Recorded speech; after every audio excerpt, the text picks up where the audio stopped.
The moment Thomas Mitchell walked into that courtroom, he knew justice had finally arrived. 3 HOA board members sat at the defendant's table, their faces pale, eyes red from tears.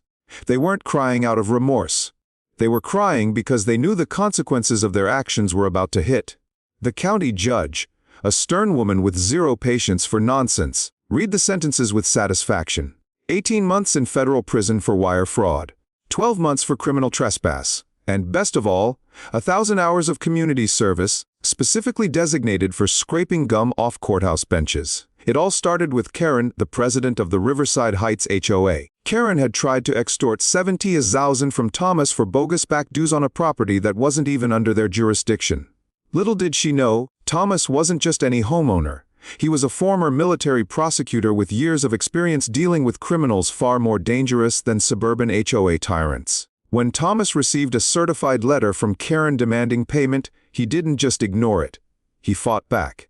He knew his property wasn't part of her HOA, and he could prove it. But Karen wasn't done. She escalated things, sending false invoices, placing an illegal lion on Thomas's truck, and even sending volunteers to post fake violation notices on his property. Thomas didn't panic. Instead, he gathered evidence, emails, security footage, and even a video of Karen boasting about her HOA's territorial expansion.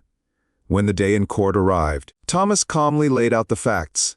His property was clearly outside the jurisdiction of the Riverside Heights HOA, and Karen's documents were fake. The judge saw the truth immediately and referred the case to the county prosecutor for a full investigation. The investigation uncovered a web of fraud, from falsified invoices to forged boundary maps. Karen's actions were nothing short of criminal. The trial itself was almost anticlimactic. Karen's smug expression started to crack halfway through Thomas's testimony. Sandra and Robert, her loyal board members, looked uncomfortable. Even Derek, the fraudulent collections agent, tried to flee but was tackled by a process server in the parking lot. The verdict was a slam dunk. Karen and her board members were found guilty on all charges. Karen received 18 months in federal prison for wire fraud, plus another 12 months for criminal trespass. The icing on the cake, 1,000 hours of community service, scraping gum off courthouse benches. Thomas left the courtroom knowing justice had been served, and Karen's attempt at extortion had finally come to an end. Don't forget to subscribe for more thrilling stories like this.